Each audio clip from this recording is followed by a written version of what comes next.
Bismillahirrahmanirrahim. Assalamualaikum warahmatullahi wabarakatuh. Alhamdulillahirabbil alamin wassalatu wassalamu ala asyrafil anbiya'i wal mursalin wa ala alihi wa sahbihi wa man tabi'ahum bi ihsanin ila yaumiddin. Rabbi shrah li sadri wa yassir li amri wahlul 'uqdatam min lisani yafqahu qawli. Subhanaka la ilma lana illa ma 'allamtana innaka antal alimul hakim. Wala haula wala quwwata illa billahil aliyyil azim, amma ba'du. Alhamdulillah, kita teruskan kembali kuliah ilmu usul fiqh kita. Ini adalah siri yang ke-23 menggunakan kitab Al-Wajiz fi Usulul Fiqh karangan Dr. Abdul Karim Zaidan. Dan tajuk kita pada hari ini ialah Asyaqqu minal a'mal ataupun Al-a'mal asyaqqah. Kita telah pun membincangkan dalam kuliah yang lepas berkenaan dengan Al-Mahkum Fih ataupun Af'alul Mukallafin dan juga syarat syurutul mahkum fih, dan ini adalah sambungan perbahasan al-mahkum fih, di mana kita telah pun menjelaskan pada kuliah yang lepas bahawa perbuatan yang diminta ataupun yang ditaklifkan dalam fiqh kita ini semuanya disyaratkan ialah dalam kemampuan manusia untuk melakukannya.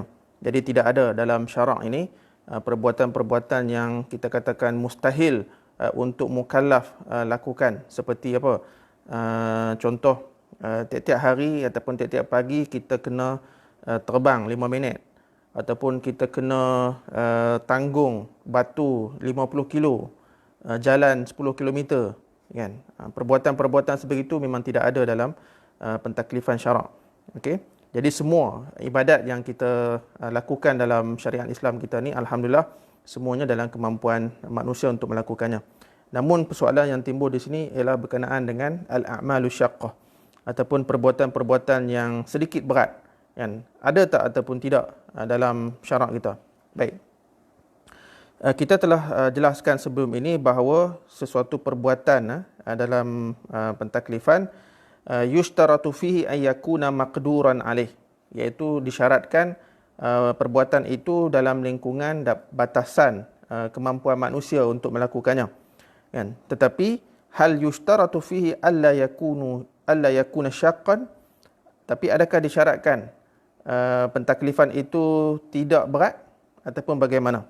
Okey, secara realitinya kita dapati bahawa sesuatu perbuatan dia tidak akan lari daripada ada masyaqqah di situ. Okey, apa sahaja yang kita buat, sebelum ni pun kita dah bagi contoh. Kita nak masak, kita nak apa? Kita nak basuh baju dan sebagainya. Semua itu ada sedikit kesukaran dalam setiap perbuatan yang kita lakukan. Jadi maksudnya al-masyaqqah min lawazimit taklif. Kalau dalam ibadat-ibadat tertentu, contoh macam solat, sekarang ni kita dalam bulan Ramadan, tetap ada masyaqqah. Kita tak makan, lapar dahaga, itu masyaqqah lah tu. Okey. Jadi al-masyaqqah min lawazimit taklif. Masyaqqah itu adalah benda yang tidak boleh elak, ya, dalam pentaklifan dan juga dalam perbuatan-perbuatan keduniaan yang saya sebutkan tadi. Basuh baju, nak masak dan sebagainya. Jadi masyaqqah itu memang kita tak boleh nak elak. Tetapi adakah masyaqqah biasa, sedikit kesukaran itu menjadi penghalang kepada pentaklifan ataupun bagaimana?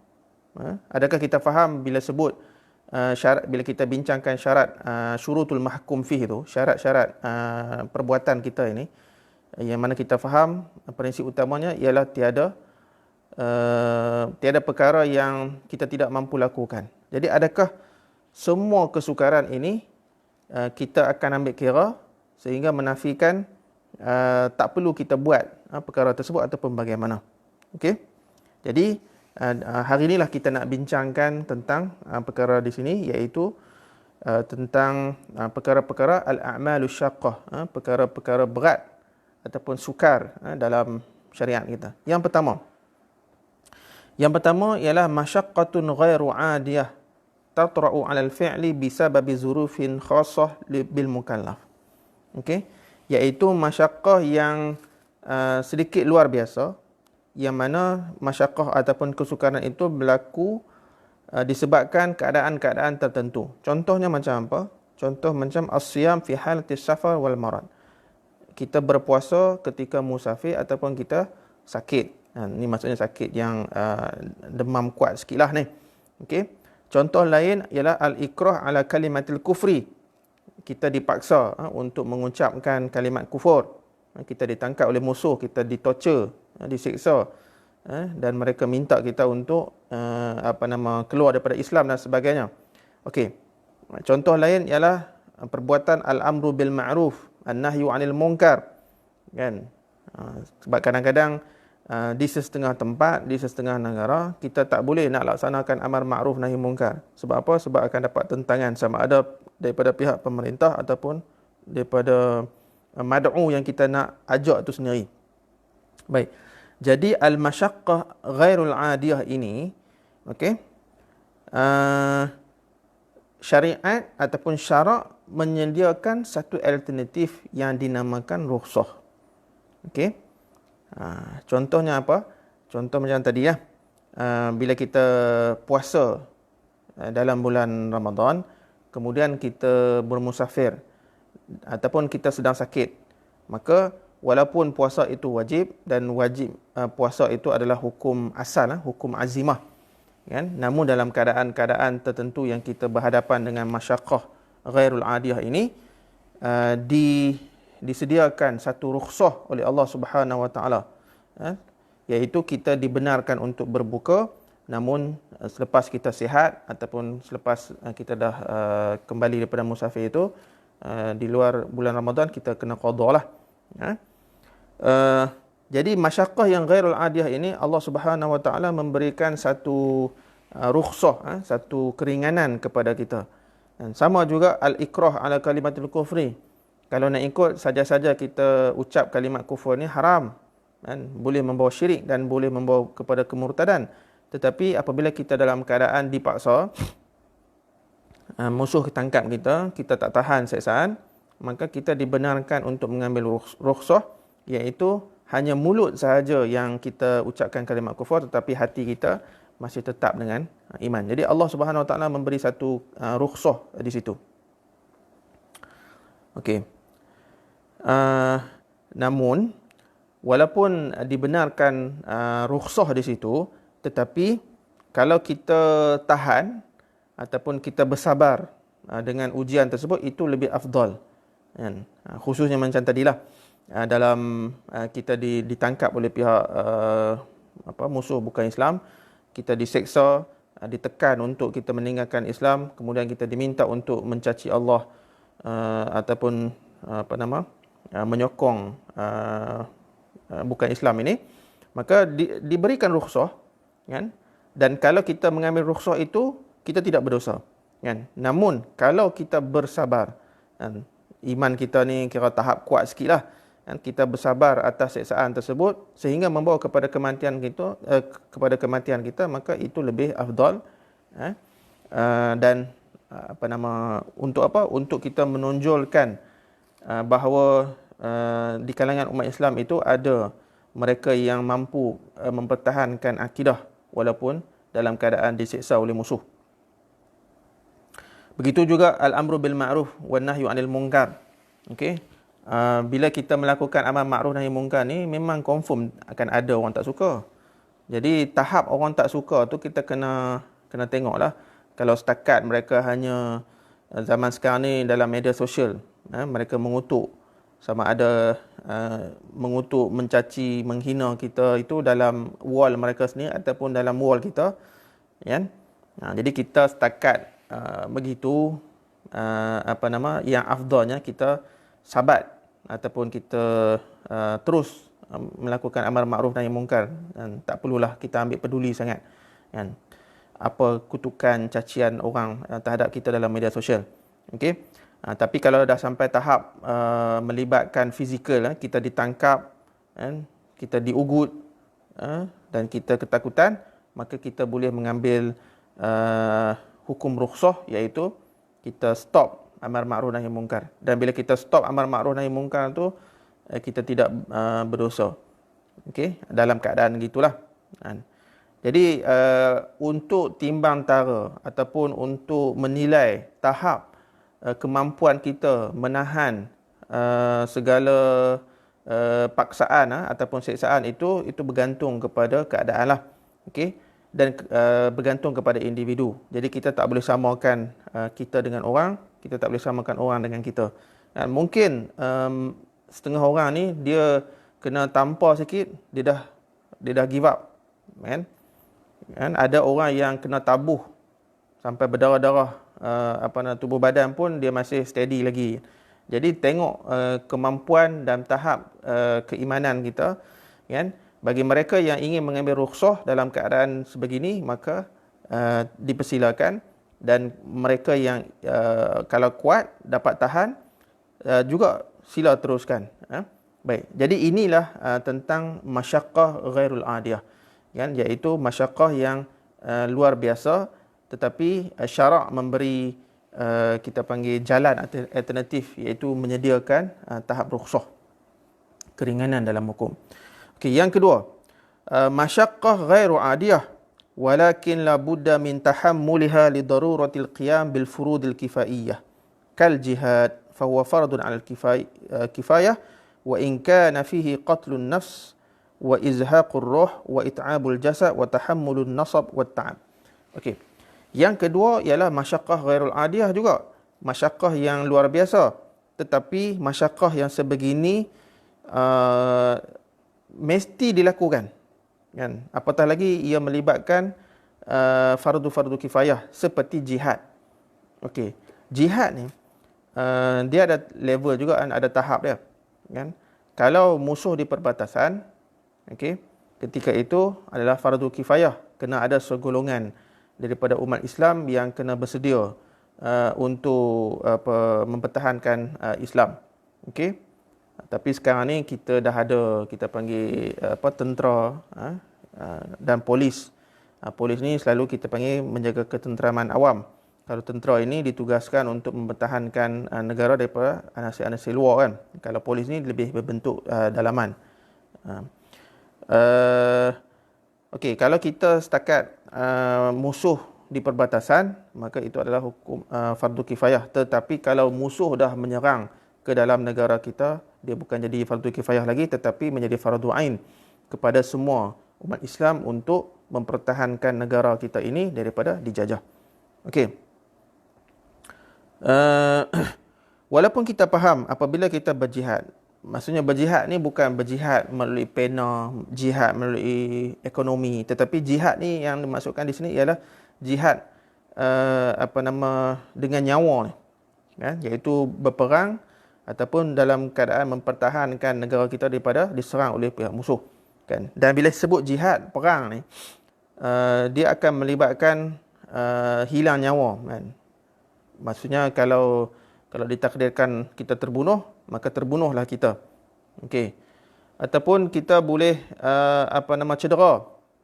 Okey. Zaman sekarang ni orang main perang pakai peluru, pakai senjata, kan, ataupun pakai virus dan sebagainya. Okey, jadi melibatkan kematian ataupun melibatkan kecederaan kepada tubuh badan kita, ataupun kita penat, kan? Perang daripada pagi sampai ke malam ataupun mungkin berhari-hari. Jadi kita penat, tak ada rehat. Jadi semua ini dikategorikan sebagai masyaqqah, ya, kesukaran. Tetapi adakah kesukaran ini akan dielakkan oleh syarak? Jawapannya tidak. Sebab apa? Sebab bila sebut jihad ini adalah bermaksud mempertahankan Islam. Dan bila jihad, dia akan berlaku masyaqqah yang ghairu adiyah. Okey. Namun tujuannya murni, iaitu untuk mempertahankan negara, untuk mempertahankan agama. Okey.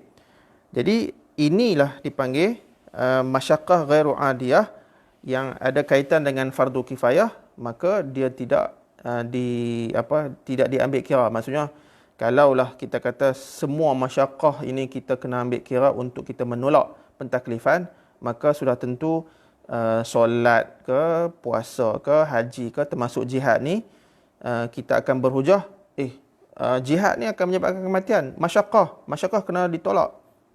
Jadi tak boleh buat apalah kita. Sebab apa?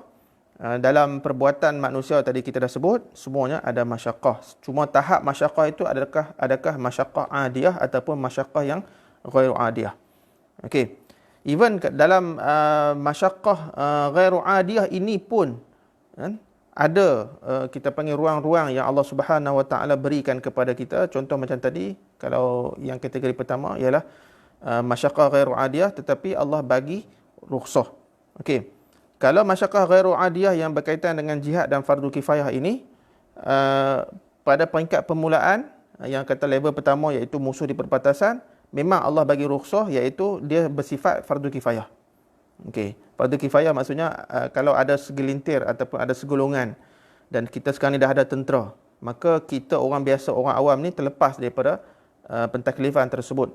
Tetapi bila musuh dah menyerang negara kita, kita tidak boleh mengharapkan kepada tentera saja, tetapi kita juga wajib mempertahankan negara kita walaupun mungkin akan mengorbankan nyawa kita, mengorbankan nyawa keluarga kita dan sebagainya. Baik.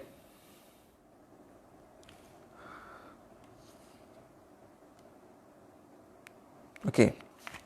Seterusnya, yang ketiga, masyaqqah ghairu adiyah la tata'atta min dzatil fi'li wa tabi'atihi wa innama bisababil mukallafi nafsihi biltizamihi al-af'al asy-syaqqah allati lam ya'ti biha asy-syar'u.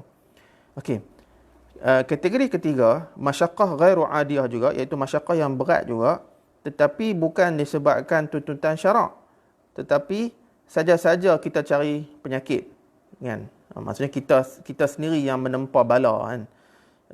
Duk buat benda-benda yang syarak tak suruh. Okey. Maka wa hadha an-naw'u min al-af'al la yajuz. Kan? Bila sebut la yajuz dalam fiqh ni bermaksud haram lah. Jadi kita haram melakukan perkara-perkara yang kita cari bala, kan? Syarak tak suruh pun, tetapi kita sendiri yang menyusahkan kita. Okey. Ada diriwayatkan dalam hadis Rasulullah sallallahu alaihi wasallam beberapa cerita, antaranya ada seorang lelaki anna an-nabiy sallallahu alaihi wasallam ra'a rajulan qa'iman fi syamsi fasala anhu faqalu ya Rasulullah innahu nadhara an yaquma fi syamsi wa la yaq'ud wa la yastazil wa la yatakallam wa yasum faqala an-nabiy sallallahu alaihi wasallam muruhu falyatakallam wal yaq'ud wal yutimma saumahu.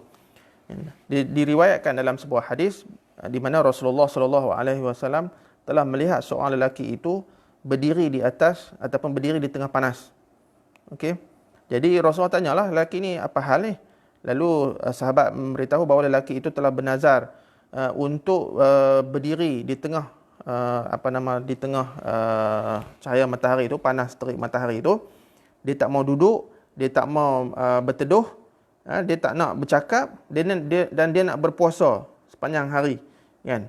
Lalu Rasulullah menegur perbuatan lelaki tersebut dan Rasulullah meminta kepada sahabat yang lain untuk memerintahkan lelaki tersebut supaya bercakap dan duduk dan juga boleh menyempurnakan puasanya.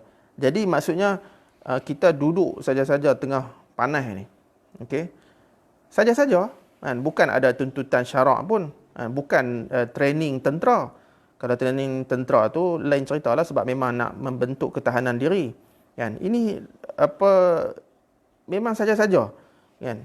Kalau kita di Mekah ni, maklum sajalah kalau musim panas ni, yang boleh mencecah 40 darjah Celsius ataupun lebih, kan? Saya pernah pergi ke Mekah, saya tak ingat tahun bila, lebih kurang kalau tak silap tahun 95 kan.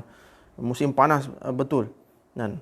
Kalau kita basuh baju ni, sidai kat luar tu 2-3 minit kering terus, kan? Punya panas, kan? Kalau tak silap memang lebih pada 45 darjah Celsius, cukup panas. Kita tak mampu kalau lepas waktu zuhur sehingga asar tu, memang kedai-kedai pun tutup, kan? Dan orang amat kurang berjalan di luar, kecuali terpaksa, kan? Sebab cuaca terlalu panas. Jadi kita pula menyusahkan ataupun menyeksa diri kita ni dengan berdiri di tengah panas, kan? Jadi ini adalah masyaqqah ghairu adiyah, kan? Tetapi ia bukan daripada tuntutan lawazim at-taklif, kan? Syarak takkan suruh kita saja-saja tiap-tiap hari, tengah hari, kan, duduk berjemur tengah panas itu 2-3 jam. Jadi semua perbuatan ini masyaqqah ghairu adiyah yang tidak dibenarkan, dan kalau kita buat sehingga merosakkan tubuh badan kita ataupun even boleh menyebabkan kematian kita, maka kita berdosa sebenarnya. Okey. Dan ada cerita lain di mana ada beberapa orang sahabat bertanyakan tentang Rasulullah SAW, bagaimana peribadi Rasulullah kan. Jadi bila diceritakan, maka mereka pun nak meniru Rasulullah, nak meniru gaya Rasulullah, bahkan nak lebih daripada Rasulullah kan. Ada seorang tu yang seolah bernazar nak puasa sepanjang hari kan. Dia tak mau berbuka kan, kecuali waktu malam, maksudnya setiap hari nak puasa. Dan ada yang nak qiyamul lail saja setiap malam tu sepanjang malam kan, tak nak berehat langsung. Dan ada di kalangan mereka yang tak nak kahwin kan, sebab nak menumpukan ibadat kepada Allah Subhanahu Wa Taala sahaja kan. Jadi apabila Rasulullah tahu hasrat lelaki-lelaki ini, maka Rasulullah pun menegur mereka bahawa dengan Rasulullah sallallahu alaihi wasallam bersabda, "Amma wallahi inni la akhsyakum lillah wa atqakum lahu, lakinni asumu wa uftir wa usalli wa arqud wa atazawwaju nisa, faman raghiba an sunnati falaysa minni." Kan Rasulullah menegur hasrat lelaki-lelaki yang ingin menyusahkan diri mereka sendiri dengan Rasulullah berkata, "Demi Allah, aku orang yang paling takut kepada Allah kan, dan aku orang paling bertakwa kepada Allah, tetapi aku berpuasa kan, dan aku berbuka kan, dan ada hari-hari yang aku tak puasa. Aku solat qiyamul lail, dan aku juga berehat tidur waktu malam, dan aku juga mengahwini wanita." Jadi Rasulullah kata, siapa yang tidak suka sunnah aku kan, maka dia bukan daripada golongan aku. Jadi nak ikut Rasulullah tu alhamdulillah bagus dah, tetapi kita kena tahu batasan-batasan kemampuan diri kita, di mana kita ini memerlukan makan minum, kita juga memerlukan rehat, dan juga kita perlu hidup berumah tangga. Okey, baik. Okey, jadi hikmah pengharaman perbuatan ataupun al-a'malu syaqqah yang bukan diminta oleh syarak ini, sebab apa? Sebab dia dianggap sebagai menyiksa badan. Jadi ta'zibul jasad wa tahmiluhu al-musyaq bila gharadin masyru' wala maslahata yu'addu minal absi. Okey, menyiksa badan dan menyebabkan ataupun mendedahkan kepada diri kita itu terdedah kepada masyaqqah yang tidak perlu, dan itu adalah dianggap sia-sia dan ia tidak dituntut oleh syarak. Okey. Jadi syarak ini tidak meminta kita untuk menyiksa tubuh badan kita. Bahkan Allah Subhanahu Wa Taala menjaga dengan melalui maqasid syariah itu, antaranya hifzun nafsi, hifzul aqal dan sebagainya itu kan, supaya hak manusia ini tetap terjaga dan mereka boleh melakukan amalan-amalan soleh sekiranya tubuh badan sihat. Okey. Jadi makna kata kita menempa penyakit sendiri ini memang tak boleh, sebab kita mendedahkan diri kita dan kita akan menyebabkan diri kita ni sakit dan akhirnya kita tak mampu pula beribadat kan. Namun sekiranya kan, ada perkara yang mendorong perlunya kita menanggung segala kesukaran, itu seperti jihad tadi kan. Jadi kita tak boleh samakan antara jihad dengan perbuatan yang menempa penyakit ataupun cari bala sendiri ni kan. Kalau jihad memang tuntutan syarak, kalau ibadat memang tuntutan syarak kan. Namun dalam tuntutan syarak itu juga syarak, yakni Allah Subhanahu Wa Taala telah meraihkan keadaan-keadaan tertentu dan diberi rukhsah yang tadi kita bincangkan. Okey. Tapi kalaulah saja cari penyakit, syarak tak suruh pun, dia yang buat, tiba-tiba dia dapat penyakit dan sebagainya, maka dia tidak layak untuk mendapat rukhsah. Jadi kita kena faham yang tu. Okey. Jadi itulah sekadar perkongsian ringkas berkenaan dengan tajuk asyaqqu minal a'mal ataupun al-a'malu syaqqah.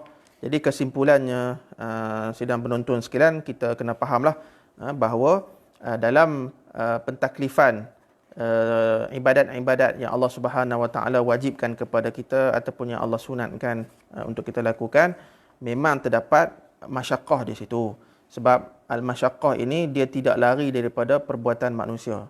Maksudnya setiap perbuatan manusia ni apa sahaja, sama ada berbentuk kemanusiaan, berbentuk kehidupan ataupun berbentuk ibadat, dia akan ada kesukaran di situ. Memang tak boleh nak elak. Cuma kesukaran yang jenis mana Allah Subhanahu Wa Taala ambil kira untuk diberikan rukhsah itu, iaitu yang kita telah bincangkan pada hari ini dan juga sebelum-sebelum ini. Jadi kita kena fahamlah apa yang Allah Subhanahu Wa Taala taklifkan dalam ibadat kita ini, insya-Allah dalam kemampuan dan batasan kita untuk kita melaksanakannya. Okey. Cuma kita jangan cari penyakit yang benda yang Allah tak suruh, jangan kita buat sehingga menyusahkan diri kita. Jadi kalau kita buat benda yang menyusahkan diri kita yang bukan tuntutan syarak, maka kita tidak entitled ataupun kita tidak berhak untuk mendapat rukhsah daripada Allah Subhanahu Wa Taala. Jadi setakat itu saja kuliah kita pada hari ini. InsyaAllah kita akan bersambung lagi. Jadi tuan-tuan dan perempuan sidang penonton boleh ikuti kuliah ataupun siri kuliah ilmu usul fiqh ini secara berkala. Ya, dan pada hari ini adalah siri yang ke-23 dan insyaAllah kita akan cuba habiskan kitab Al-Wajiz fi Usul Fiqh ini sedikit demi sedikit. Ya, sekiranya diizinkan oleh Allah Subhanahu Wa Taala. So apa yang baik itu datangnya daripada Allah Subhanahu Wa Taala, apa yang kurang itu datangnya daripada diri saya. Aqulu qawli hadza wa astaghfirullah azim li wa lakum. Wassalamualaikum warahmatullahi wabarakatuh.